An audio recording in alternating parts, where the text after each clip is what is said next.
Hi everyone, welcome to the Big Lady of the Small House channel, and today I'm repotting the Double Dream hippeastrum.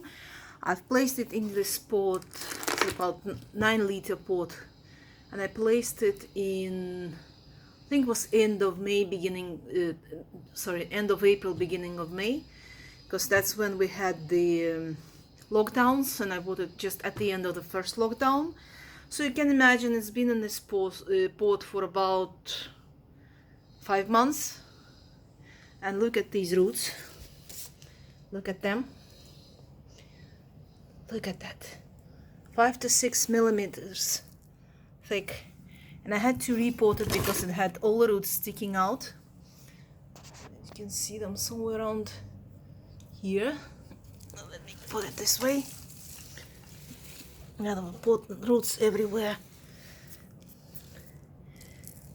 And so I'll do a bit of cleaning. That's the old scales that I had to remove when it was rotten. Part of it was rotten.